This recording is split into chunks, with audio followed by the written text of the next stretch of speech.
தர்ஷினி பார்த்தீங்கன்னா, இந்த மாதிரி ஒரு விஷயத்த வந்து சொல்லிட்டாளே அப்படின்னு சொல்லிட்டு வந்து தர்ஷினியே ரூமுக்குள்ள போயிட்டு வந்து அழுதுகிட்டு இருக்கா. ஸோ நிச்சயமா வந்து அவ இந்த மாதிரி ஒரு பொய் சொல்லும்போது, இதுக்கு பின்னாடி ஒரு வேளை ராவணன் இருப்பானோ அப்படிங்கிற மாரி வந்து கெஸ் பண்ணோம். பட் அந்த மாரிலாம் வந்து கிடையாது. ஸோ தர்ஷினியே வேணும்னே தான் வந்து இந்த மாதிரி என்ன கடத்துனது வந்து ஜனனி தான் அப்படின்னு சொல்லிட்டு சொல்லியிருக்காங்க. அண்ட் அதுவும் பார்த்தீங்கன்னா, அவ ரூம்ல போய் உட்காந்து அழுகும்போது தான் தெரிஞ்சுச்சு, எதுக்காக இப்படி சொன்னா அப்படின்னு சொல்லிட்டு. ஸோ ஜனனியோட லைஃப்‌க்கு எதுவும் ஆயிறக்கூடாது, ஜனனிக்கு எதுவும் ஆயிறக்கூடாது அப்படிங்கிற மாரி நெனச்சு தான் வந்து இப்படி நான் பொய் சொல்லிட்டேன். என்ன மன்னிச்சிடுங்க சித்தி அப்படின்னு ரொம்பவே பார்த்தீங்கன்னா அழுதா. அட்லீஸ்ட் இந்த விஷயத்த வந்து மத்த யாராவது ஒருத்தவங்களுக்காவது வந்து அவ சொல்லியிருக்கலாம். இல்லைன்னா ஜனனிக்கே ஃபோன் பண்ணிட்டு, நான் வந்து எல்லார் முன்னாடியும் போய் தான் சித்தி சொன்னேன். ஆனா நீங்க எனக்கு காப்பாத்துனீங்கன்னு எனக்கு நல்லாவே வந்து தெரியும். ஆனா எனக்கு வேற சிச்சுவேஷன் வந்து தெரியல. அப்படி நான் வந்து உண்மைய சொல்லிட்டேன். அது ராவணன் தான் இதுக்கெல்லாம் காரணமோன்னு எனக்கும் சந்தேகமா இருக்கு. அத நான் சொல்லிட்டேன் அப்படின்னா, கண்டிப்பா உங்களோட உயிருக்கு கண்டிப்பா ஆபத்து இருக்குன்னு எனக்கு தோணுது. அதுக்காக தான் நான் இப்படிலாம் சொல்லிட்டேன் அப்படின்னு உண்மைய சொல்லியிருக்கலாம். பட் ஆனா அது எதுவுமே வந்து அவ பண்ணல. ஸோ இந்த விசாலாட்சியுமே பார்த்தீங்க அப்படின்னா, தர்ஷினி இந்த மாரி சொல்லிட்டாளே, கண்டிப்பா ஜனனிலாம் இப்படி பண்றதுக்கு வாய்ப்பே இல்ல அப்படின்னு நெனச்சுட்டு, போயிட்டு தர்ஷினி கிட்ட வந்து தயவு செஞ்சு நீ உண்மைய சொல்லிரும்மா. இந்த மாதிரி வந்து ஜனனி தான உன்ன கடத்துனா. நீ எதுக்கு எவனையோ போயிட்டு இப்படிலாம் சொல்லிக்கிட்டு இருக்க அப்படின்னு சொல்லும்போது, நம்ம தர்ஷினிக்கு என்ன பேசுறதுன்னே தெரியாம பயங்கரமா பார்த்தீங்கன்னா வந்து கத்துறாங்க. என்ன கடத்துறது வந்து ஜனனி, ஜனனி, ஜனனி தான். இதுக்கு மேல நீங்க எத்தன தடவ தான் என்கிட்ட கேட்பீங்க? எதுக்கு எல்லாருமே போட்டு என்னை இப்படிலாம் டார்ச்சர் பண்ணிக்கிட்டு இருக்கீங்க? அப்படின்னு சொல்லிட்டு பயங்கரமா வந்து வெறித்தனமா வந்து கத்துவா. ஸோ கத்திட்டு அவளே பார்த்தீங்கன்னா மயங்கி கீழ விழுந்துருவா. அதுக்கப்புறம் நந்தினி, கதிர் எல்லாருமே வந்து ஸோ தர்ஷினிய வந்து தண்ணி ஊத்தி அதுக்கப்புறம் எழுப்பி வந்து உட்கார வச்சுருவாங்க. இந்த தர்ஷினி பார்த்தீங்கன்னா, இந்த மாரி ஒரு நிலைமையில இருக்கிறத பார்த்து ஈஸ்வரிக்கு ரொம்பவே பார்த்தீங்கன்னா, மனசு கஷ்டமாயிரும். ஸோ உடனே பயங்கரமா கோவப்பட்டு அப்படியே வீரமங்கை மேல எந்திரிச்சு, "போதுமா அத்தை இப்போ உங்களுக்கு சந்தோஷமா? எதுக்காக இப்படி வந்து இந்த பொண்ண போட்டு நீங்க இப்படிலாம் வந்து டார்ச்சர் பண்ணிக்கிட்டு இருக்கீங்க? அவளுக்கு தான் எதுவுமே தெரியல. அவ தான் தனக்கு தெரிஞ்சத சொல்லிட்டாளே! ஜனனி தான் கடத்துனா அப்படின்னு சொல்லிட்டு, இதுக்கு மேல நீங்க இன்னமும் என்ன சொல்லணும்னு நெனச்சுக்கிட்டு இருக்கீங்க? எதுக்காக ஏதாவது ஒரு விஷயத்த சொல்லி அவள இன்னும் கஷ்டப்படுத்தி அவளுக்கு இன்னும் உடம்பு சரியில்லாம வந்து போகணுமா? அப்படிங்கிற மாரி சொல்லும்போது, ஸோ விசாலாட்சி சொல்றாங்க, "ஏய் ஈஸ்வரி நான் சொல்றத நீயாவது கொஞ்சம் கேளுடி" அப்படின்னு சொல்லும்போது, "போதும் அத்த இதுக்கு மேல என்ன கேட்கணும்னு நெனைக்கிறீங்க? இங்க பாருங்க, என் பொண்ண கொஞ்சமாவது நீங்க நிம்மதியா வாழ விடுங்க. இதுக்கு முன்னாடி இப்படித்தான் அந்த ஜனனி வந்து தர்ஷினிய தான் வந்து எல்லாத்துக்குமே இழுத்துக்கிட்டே இருந்தா. இப்போ கடைசில வந்து என் பொண்ணையே கடத்திட்டு போயிட்டு இந்த அளவுக்கு டார்ச்சர்லாம் பண்ணி வச்சிருக்கா. இதுக்கு மேல அவ இன்னும் என்ன என்ன பண்ணணும்? இன்னமும் அவளுக்கு சப்போர்ட் பண்ணணும் அப்படின்னு நீங்க நெனச்சுக்கிட்டு இருக்கீங்களா? அப்படிங்கிற மாரி வந்து கேட்குறாங்க. இங்க பாரு ஈஸ்வரி, நான் சொல்றத தயவு செஞ்சு நீ கேளு. ஜனனி இந்த மாரிலாம் பண்றதுக்கு வாய்ப்பு கிடையாது. தர்ஷினி தான் வந்து மாத்தி சொல்லிக்கிட்டு இருக்கா அப்படின்னு சொல்லும்போது, அப்படியே கூட இருக்கட்டுமே அத்த. என் பொண்ணு மாத்தி சொல்றதாவே இருக்கட்டும். இப்ப அதனால என்ன ஆகிற போகுது சொல்லுங்க? கொஞ்ச நாள் அவள வந்து நிம்மதியா விடுங்க. அவ எல்லாத்தையுமே சரி பண்ணிட்டு வெளில வரட்டும். அதுக்கப்புறம் பார்த்துக்கலாமே. இப்பயே போயிட்டு அத சொல்லு, இத சொல்லுன்னு சொல்லிட்டு, ஏற்கனவே அவ உடம்பு சரியில்லாம இருக்கா. இன்னும் அவளுக்கு ஏதாவது ஆயிருச்சு அப்படின்னா, அதுக்கப்புறமும் நானும் என் பொண்ணும் இந்த வீட்லயே இருக்க மாட்டோம். சொல்லாம கொள்ளாம எங்கேயாவது போயிருவோம் அப்படிங்கிற மாரி வந்து சொல்றாங்க. ஸோ விசாலாட்சிக்கு என்ன சொல்றதுன்னே வந்து தெரியல. எதுவுமே சொல்லாம அமைதியா இருக்காங்க. ஏன்னா இதுக்கு மேல சொன்னோம் அப்படின்னா பிரச்சனை தான் வரும் அப்படின்னு சொல்லிட்டு. இந்த பக்கம் கதிர் பார்த்தீங்க அப்படின்னா, இங்க பாருங்க தேவையில்லாம வந்து இந்த மாரி பஞ்சாயத்துலாம் பண்ணிட்டு, எதுக்கு சின்ன பொண்ண போட்டு இப்படிலாம் கஷ்டப்படுத்திக்கிட்டு இருக்கீங்க? அதான் ஜனனி தான் இதுக்கெல்லாம் காரணம்னு சொல்லிட்டு தெரிஞ்சிருச்சுல.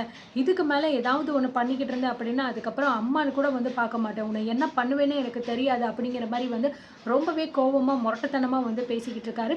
ஸோ நந்தினியும் பார்த்தீங்க அப்படின்னா, ஏங்க எதுக்காக இப்ப நீங்க தேவையில்லாம அத்தையெல்லாம் போட்டு மிரட்டிக்கிட்டு இருக்கீங்க? அவங்களுக்கு இருங்க சந்தேகத்த அவங்க கேட்டுக்கிட்டாங்க. அவ்வளோதானே. அதுக்கு நீங்க இப்படிலாம் பேசணும் அப்படிங்கிற அவசியம் இல்ல. ஒழுங்கா பேசுறதுன்னா பேசுங்க. இல்லன்னா வாய மூடிட்டு உங்க வேலைய மட்டும் பாருங்க அப்படிங்கிற மாரி சொல்றாங்க. ஸோ நந்தினி இப்படி பேசினோனே பார்த்தீங்கன்னா, கதிருமே எதுவுமே சொல்லாம அப்படியே அமைதியாயிறாரு. அங்கனக்குள்ளேயே வந்து நின்னுகிட்டு இருக்காரு. இந்த பக்கம் பார்த்தீங்கன்னா, விசாலாட்சி வந்து அப்படியே அழுதுகிட்டே வந்து கீழ போயிட்டு ரூம்ல வந்து உட்காந்துக்கிறாங்க. ஸோ நடந்த விஷயங்கள் எல்லாத்தையுமே நெனச்சு விசாலாட்சி ரொம்பவே வந்து அழுதுகிட்டு இருக்காங்க. என்னடா இது தர்ஷினி வந்து இப்படிப்பட்ட ஒரு வேலைய போய் பார்த்துட்டாளே! எந்நேரமுமே வந்து சித்தி, சித்தி அப்படின்னு வந்து ஜனனி பின்னாடியே தான் சுத்திக்கிட்டு இருந்த ஒரு பொண்ணு, அவ்வளோ தூரம் கஷ்டப்பட்டு தான் வயித்துல இருக்கிற குழந்தைய கூட வந்து பார்க்காம, இவள போய் கஷ்டப்பட்டு காப்பாத்திட்டு வந்தா, இவ என்னடான்னா இப்படி வந்து கொஞ்சம் கூட நாக்குல நரம்பே இல்லாத அளவுக்கு பேசி விட்டுட்டாளே! அப்படிங்கிற மாரி ரொம்பவே அவங்க வந்து மன வருத்தத்துல வந்து இருக்காங்க.